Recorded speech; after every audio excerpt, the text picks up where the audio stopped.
Ici Satou. Optimisation et efficacité sont importantes pour tout adulte actif dans le monde des affaires, mais quand votre patron est un fervent défenseur des économies, cela peut être étouffant.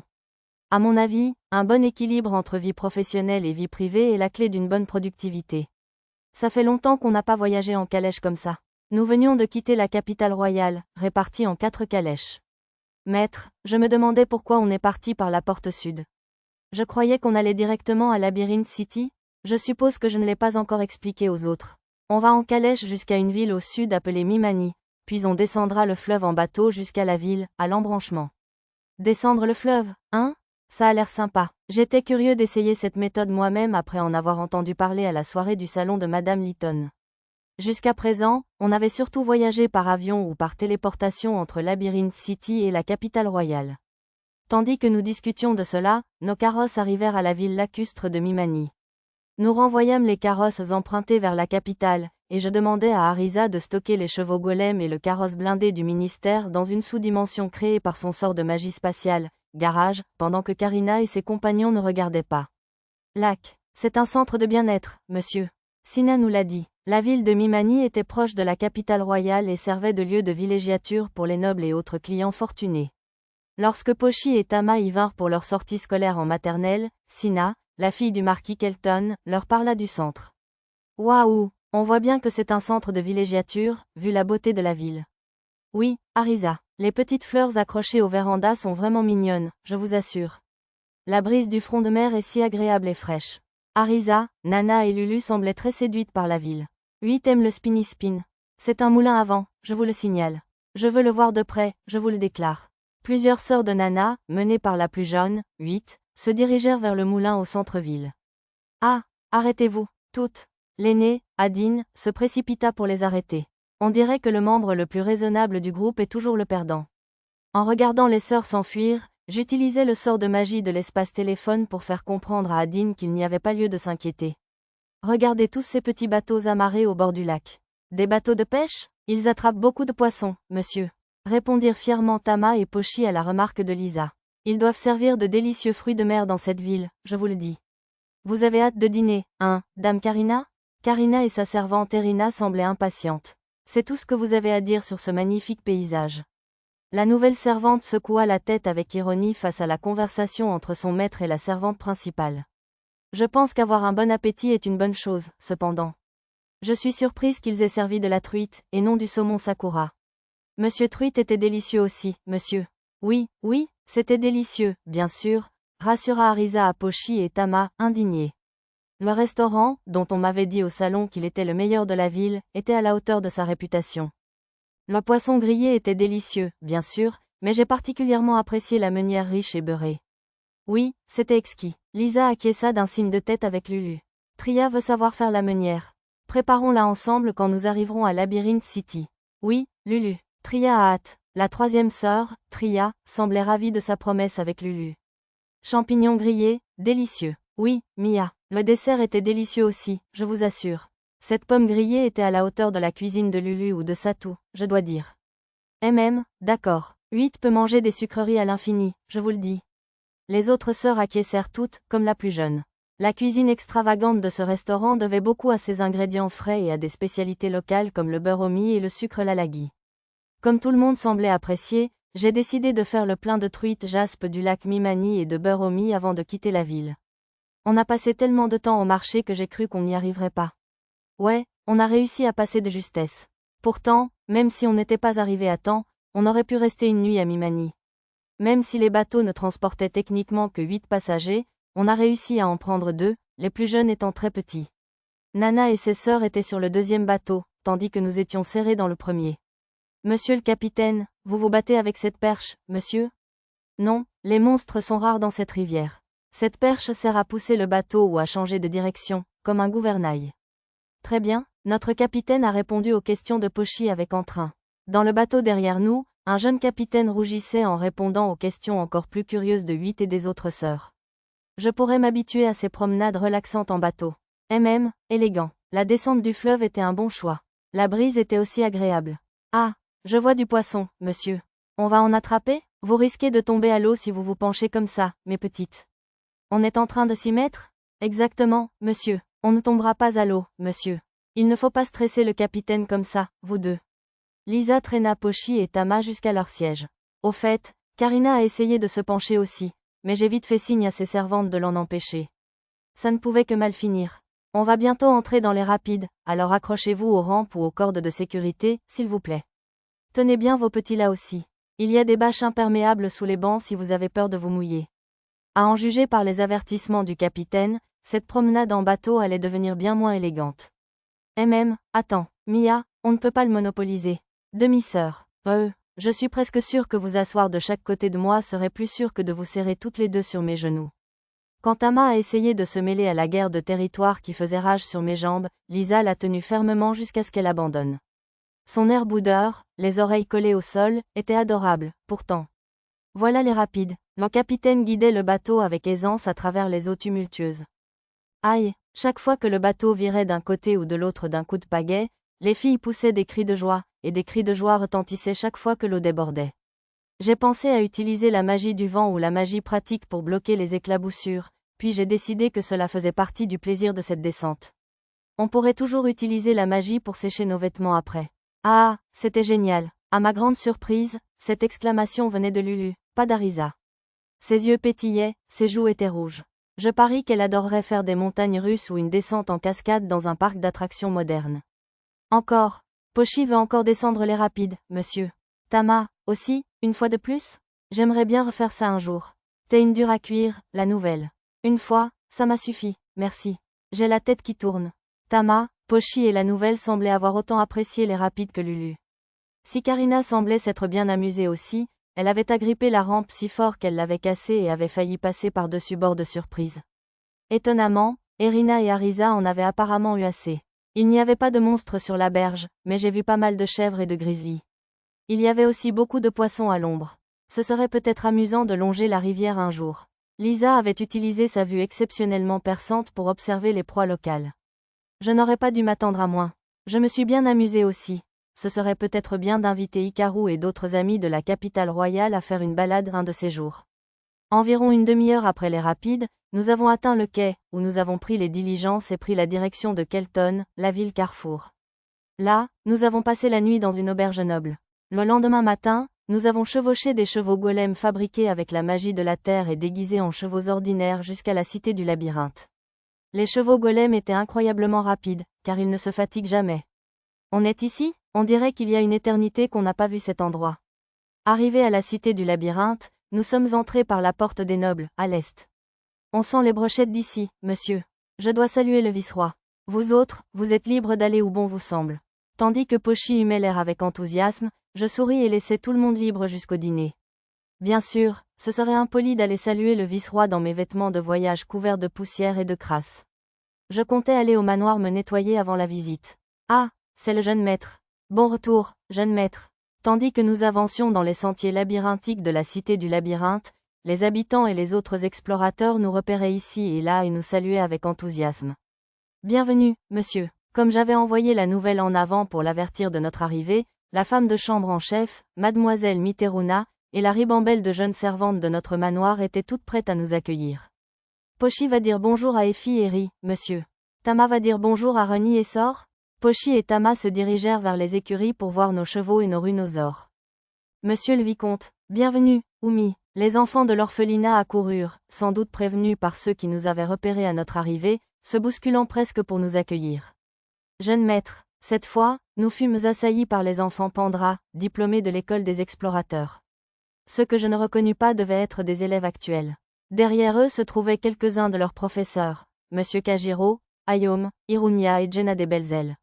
Monsieur Satou, chevalier, non, vicomte Pendragon. Félicitations pour ta promotion. Oh oui, j'allais oublier. Nous devons fêter ta promotion au rang de vicomte. La princesse Messia du royaume de Nolork et la fille du baronnet Dukeli, Merianne, vinrent également nous saluer. Derrière elle se trouvait le troisième fils du vice-roi, Jerry, le fils du baron Tokay, Luram, et les autres garçons. Merci beaucoup. Félicitations pour votre majorité, mesdemoiselles. Les deux filles sourirent, l'air un peu timide. Bientôt, certains de nos voisins et fermiers sous contrat accoururent également pour nous saluer. Le temps que nous soyons rattrapés, le soleil s'était couché. Il faudrait attendre le lendemain pour saluer le vice-roi. J'ai demandé à mademoiselle Miteruna de lui envoyer une lettre, car il serait impoli de se présenter sans rendez-vous. Alors que je travaillais d'arrache-pied dans mon bureau, j'ai entendu les enfants faire un barbecue dehors. Arissa, j'ai appris toutes mes lettres. Arisa, j'ai aussi appris à compter. Les aînés de l'orphelinat racontaient à Arisa leurs exploits pendant notre absence. Et j'ai même appris à chanter. C'est impressionnant. C'était une autre fille, pas le garçon qui utilisait la magie du quotidien pour retourner les jupes des filles quand nous avions quitté Labyrinth City. Vu qu'il travaillait si dur, je devrais peut-être envoyer les enfants avec de particulièrement bonnes notes étudier à l'académie de la capitale royale. Peut-être qu'avoir des enfants autour de moi rendrait Hikaru moins seul, aussi. Marmonnant pour moi-même, j'ai noté quelques idées sur un bloc-notes au hasard. Maître, vite, vite. On n'a plus de viande. J'arrive, ai-je lancé à Arisa avant de quitter le bureau. J'ai envoyé un message et invité Zena et le reste des habitants du comté de Seryu au barbecue, mais on m'a dit qu'ils étaient partis en mission dans le labyrinthe. Dommage, il faudrait que je les invite un autre jour. Plus tard, le maître de guilde et quelques-uns de nos compagnons de beuverie arrivèrent, bouteille à la main, tandis que le général Ertal s'introduisait incognito, accompagné de l'officier renard et de son commandant. Le maître de guilde finit par se laisser aller et commença à utiliser la magie du feu pour s'amuser, forçant sa secrétaire, mademoiselle Ushana, et le conseiller Sebelkea à l'en empêcher. Pendant ce temps, l'officier renard se trompa et reçut plusieurs coups de poing sur la tête de la part de son capitaine. Dans l'ensemble, la soirée fut très animée. Sœur Pendragon, félicitations pour votre promotion. J'étais en visite au palais du vice-roi, où j'ai retrouvé l'ancien comte Poputema, autrefois connu sous le nom de noble vêtu de vert. Contrairement à l'époque où il était sous l'emprise de la magie spirituelle d'un démon, il ressemblait à un noble ordinaire, ne disait plus, en effet, et ne portait plus d'étranges maquillages verts. Votre rétablissement est aussi un motif de célébration, votre Excellence. En effet, c'est aussi grâce au vice-roi et à sa femme qui ont acheté l'élixir, et à vous-même, d'ailleurs, de l'avoir obtenu du maître d'étage. La dernière fois que nous nous sommes rencontrés, il avait perdu la moitié inférieure de son corps lors de l'incident avec le démoniaque Ludaman et était maintenu en vie grâce à un engin magique dans la demeure du vice-roi. Maintenant, grâce à l'élixir remporté par la femme du vice-roi aux enchères, sa santé était presque rétablie. Pourquoi ne vous asseyez-vous pas tous les deux, hein? À la suggestion de la souriante épouse du vice-roi, la marquise Ashinon, nous nous sommes installés dans les confortables canapés de son salon. Peut-être que le sujet du goûter d'aujourd'hui devrait être votre promotion miraculeuse de chevalier honoraire à vicomte, sœur Pendragon? Je ne peux pas en dire beaucoup, puisque tout s'est décidé sans ma participation. Malgré tout, je lui ai tout dit, après cette mise en garde. Oh là là, alors, vous étiez initialement destiné à être promu baron? C'est assez impressionnant. J'imagine que Sa Majesté a dû décider qu'un baronnet ou un baron ne serait pas des honneurs suffisants et a choisi de vous faire vicomte. À ma connaissance, une telle chose ne s'est jamais produite dans toute l'histoire. Je n'en ai certainement jamais entendu parler. Si ces deux nobles bien informés n'avaient pas connaissance de précédent, ce devait être un cas extrêmement rare, n'est-ce pas? Ils m'ont demandé ce que j'avais fait devant le roi. Je leur ai dit que je ne pensais qu'à m'entraîner avec les 8 épéistes de Shiga aux côtés de mes compagnons à la caserne des Chevaliers Sacrés, à aider à repousser les monstres qui avaient envahi pendant la cérémonie de purification du mal, etc. J'ai omis tout ce que Kuro et Nanashi avaient fait en coulisses, car il ne s'agissait pas techniquement des exploits de Satu. Je vois. Dans ce cas, je suppose qu'il est naturel que le roi ait de si grands espoirs pour ton avenir après avoir été témoin de telles choses. Pourquoi ne pas soumettre ta candidature aux 8 épéistes de Shiga? J'imagine que toi et Dame Kishri Shigarsa seriez plus que qualifiés, non? J'ai balayé d'un sourire la suggestion à moitié plaisante de l'épouse du vice-roi. Un poste comme celui de protecteur du royaume de Shiga ne ferait qu'entraver mon rêve de voyager à travers le monde. Je laisse ce genre de choses à ceux qui ont plus de patriotisme et d'ambition. De plus, le Premier ministre m'a nommé vice-ministre du tourisme. Je préfère me concentrer sur ces tâches pour le moment. L'épouse du vice-roi et Poputema échangèrent un regard qui semblait dire « Ah oui, ça.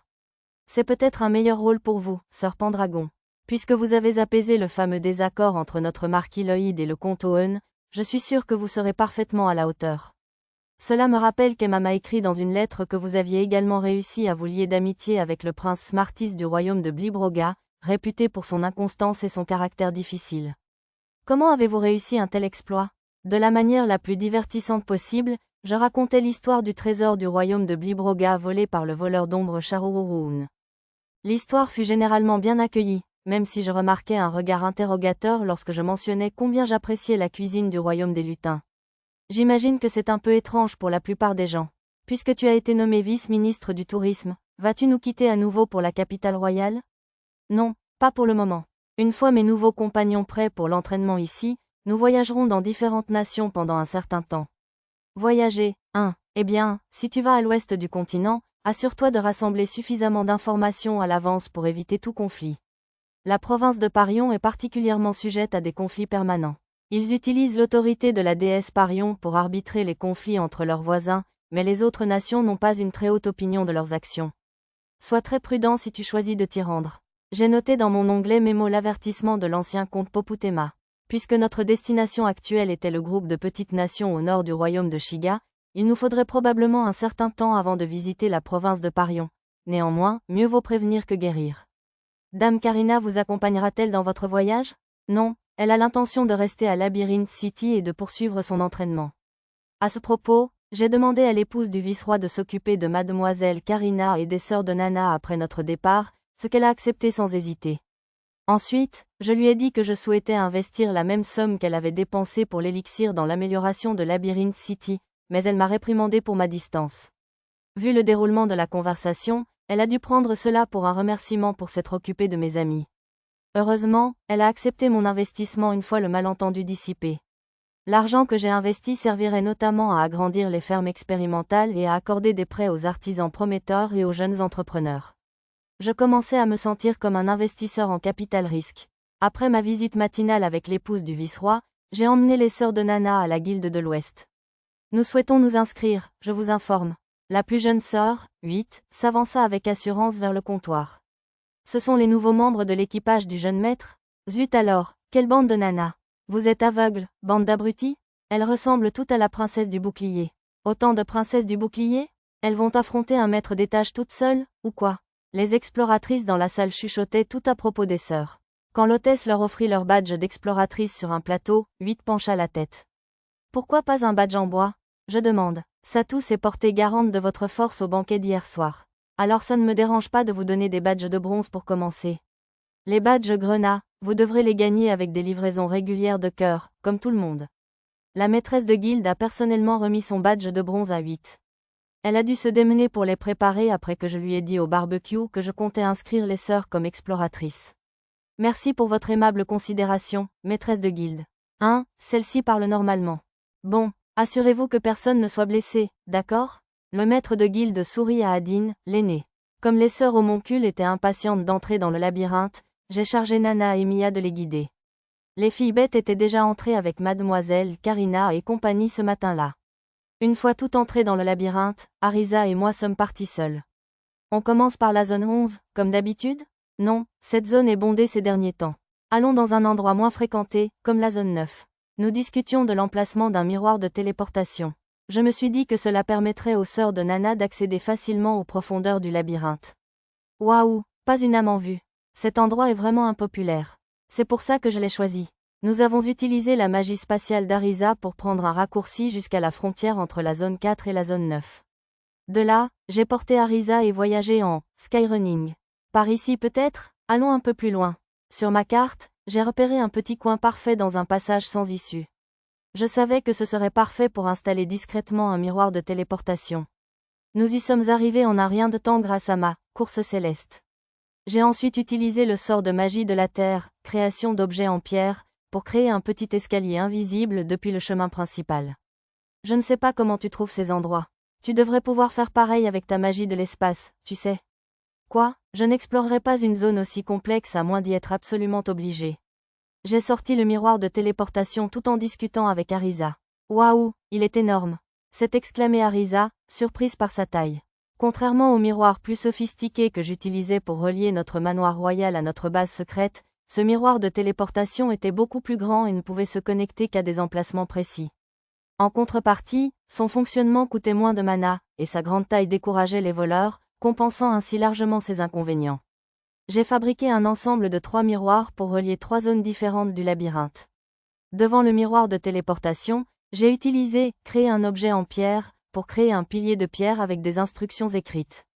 Sur la suggestion d'Arisa, j'ai rédigé le texte sous forme d'énigme pour donner à l'ensemble un air mystérieux. Comment allons-nous atteindre le prochain point de téléportation? On peut simplement utiliser « Retour ». C'est un endroit que j'ai déjà utilisé pour chasser. J'avais choisi chaque destination de téléportation dans des endroits peu dangereux, peuplés de monstres de niveau 10, 20 et 30 respectivement. Nous nous sommes déplacés rapidement d'un endroit à l'autre, et Arisa m'a aidé à installer d'autres miroirs de téléportation reliés au premier. Les miroirs fonctionnaient en insérant un noyau dans l'emplacement que j'avais fixé à chacun. Est-ce que quelqu'un d'autre y aura accès, à part les sœurs de Karina et de Nana? Oui, je compte en parler à Mademoiselle Zena et aux enfants Pandra. Même aux soldats du comté de Seriou? Bien sûr, j'espère pouvoir l'ouvrir à tous les explorateurs intéressés à long terme. Pour l'instant, je prévoyais de limiter l'utilisation aux personnes possédant un objet particulier. À condition d'inscrire les détenteurs de cet objet sur la liste des autorisations d'utilisation des miroirs de téléportation, cela pouvait être n'importe quoi, d'un ruban bleu à une poupée grenouille dansante. Tu ne penses pas que ce troisième endroit sera bientôt saturé? Non, ça ira. Tu peux facilement rejoindre une zone voisine d'ici. Il y avait une zone dangereuse à proximité, où les maîtres de zone passaient parfois. Cependant, ils étaient tous exceptionnellement grands, donc il devrait être facile de les éviter tant que les gens ne faisaient pas trop de bruit et d'idiotie. Pendant que je racontais tout ça à Arisa, j'ai installé des terrains de chasse dans chaque destination de téléportation, comme celui que j'avais construit pour l'équipe de Zena. C'était suffisant pour une journée. J'ai décidé d'en parler aux sœurs et à Karina demain. Le lendemain, Nana et les filles bêtes emmenèrent aussitôt ses sœurs dans le labyrinthe, explorant les zones que je venais d'aménager avec les miroirs de téléportation. Karina et ses amis les rejoignirent également. Les grenouilles du labyrinthe étant la base de la zone de niveau 10, nous aurions probablement droit à des grenouilles frites ce soir-là. Zena et ses amis explorant encore le labyrinthe, je décidai d'aller voir Hikaru dans la capitale royale pour lui parler de la possibilité que les enfants étudient à l'étranger. Lorsque je me téléportais au manoir Mitsukuni, Hikaru me salua avec un sourire. J'avais ma capuche baissée sur les yeux, car les servantes étaient également présentes. Ichiro, pour une raison inconnue, elle avait recommencé à m'appeler Ichiru, au lieu de Satu. Une fois les servantes renvoyées par Hikaru, j'ôtai ma capuche. Que se passe-t-il? Ça ne fait que quelques jours, je t'ai déjà tant manqué que ça? Je voulais t'apporter à manger, et j'ai une petite idée à te proposer. Des truites jaspes du lac Mimani. Oh, c'est vraiment top. S'exclama Hikaru, avant de marquer une pause. C'est quoi l'idée? Je t'ai dit qu'on dirigeait un orphelinat à Labyrinth City, non? J'espérais que certains des enfants qui avaient de bonnes notes pourraient étudier à l'étranger à l'Académie royale. Tu penses pouvoir t'en occuper, peut-être même être responsable de dortoir? Oh oui, absolument. J'adorerais être responsable de dortoir. Elle semblait très enthousiaste. Au contraire, je me sentais un peu mal de la laisser ici, dans la capitale royale. Comme elle avait tendance à se sentir facilement seule malgré son air insouciant, je parie qu'elle avait hâte de s'occuper des enfants. Je pensais utiliser une partie de mon manoir de la capitale royale comme dortoir. Je devrais peut-être louer un logement plus près de l'académie, non? Peut-être, la maison Pendragon est un peu loin. J'enverrai une lettre à la compagnie Eshigoya pour leur demander de s'occuper de tout, alors. Oh, je peux m'en occuper moi-même. Hikaru fit un geste de la main, alors j'écrivis une lettre rapide et la lui tendis, accompagnée de l'argent pour le budget estimé. Je sais, il faudra que je trouve un tablier avec des petits poussins qui gazouillent, et un balai en bambou. Ce serait une logeuse, pas une responsable de dortoir. Gardant mon commentaire pour moi, je lui ai plutôt donné un tablier et un balai de chez Storage. Hikaru a tendance à faire des références à de vieux mangas célèbres à tout moment. Je crois qu'elle a dit un jour qu'elle l'avait pris chez sa tante. Waouh, tu es venu préparer ou quoi? Nana adore ses tabliers. Comme Nana adore tout ce qui a des oisillons dessus, j'en avais plusieurs chez Storage. Je suis restée prendre un petit thé avec Hikaru. Puis, comme elle semblait toujours réticente à se séparer, je l'ai accompagnée pour une promenade dans la capitale royale. Je portais un masque, car une simple capuche ne suffirait pas à dissimuler mon identité. Cependant, si cela suffisait à atténuer sa solitude, il me faudrait lui rendre visite plus souvent. Maître, nous reviendrons, je le déclare courageusement. Tria aussi, Tria fera de son mieux. 8. Tria et les autres sœurs semblaient déterminées. Le troisième matin depuis notre retour de la capitale royale, les sœurs de Nana partaient pour leur aventure d'entraînement au labyrinthe, sous la direction de Monsieur Kajiro. Karina devait les rejoindre, mais elle resta finalement sur place, car elle avait appris qu'un colis était arrivé du comté de Muno à sa résidence du vice-roi.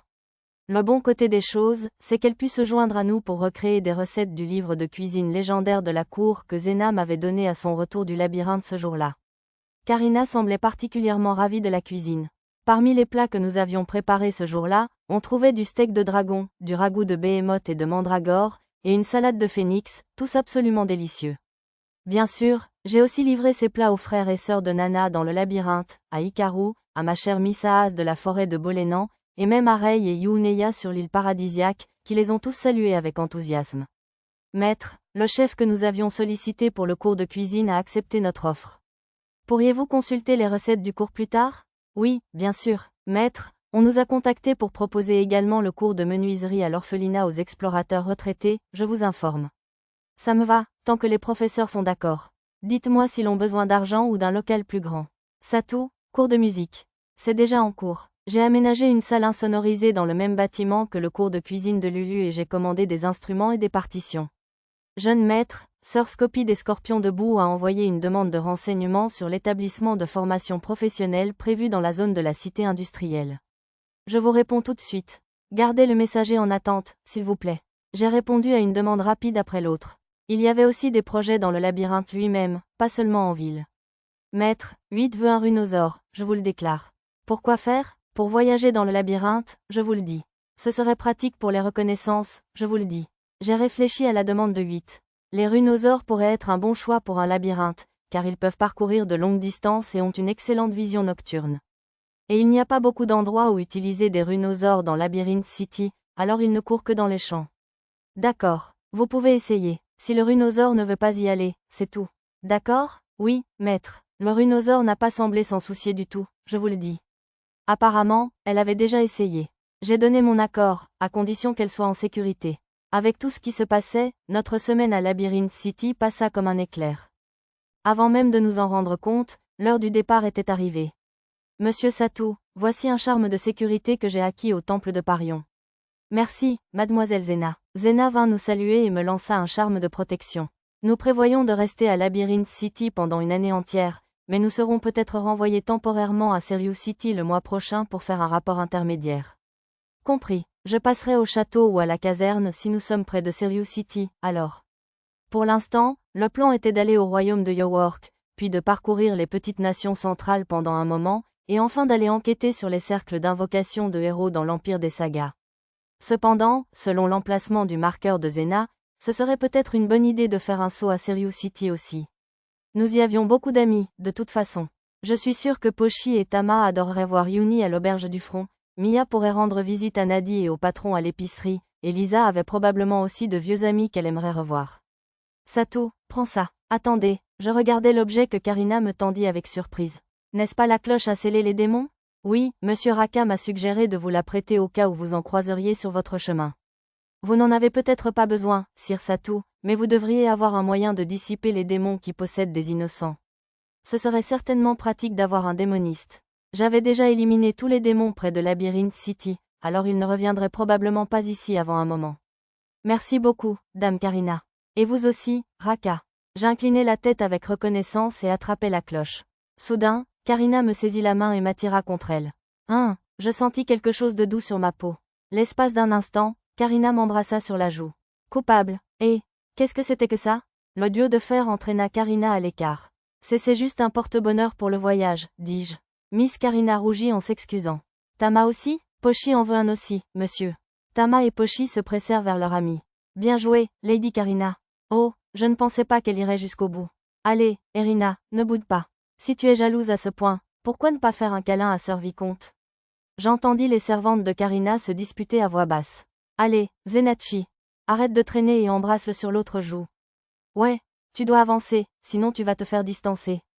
Attendez une minute, vous deux.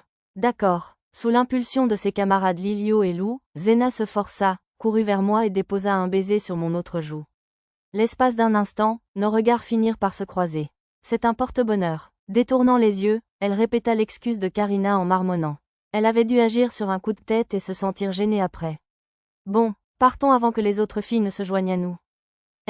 Dépêche-toi. En hurlant à moitié, Arisa fit signe à Lulu, assise sur le siège du cocher. Mia fit de même en me tirant par la main pour monter dans notre voiture. Bon voyage, jeune maître. Soyez prudent dehors, monsieur. Que la fortune vous soit favorable, maître. Alors que nous nous précipitions, la foule rassemblée pour nous voir nous acclamait joyeusement. Zena et Karina crièrent mon nom tout aussi fort, en agitant la main de toute leur force. Nous leur rendîmes la main 2 fois plus fort pour qu'elles puissent nous voir même pendant que la voiture s'éloignait. Un départ aussi animé, c'est agréable de temps en temps. À notre retour, je devais les couvrir de nombreuses anecdotes de voyage et de délices du monde entier.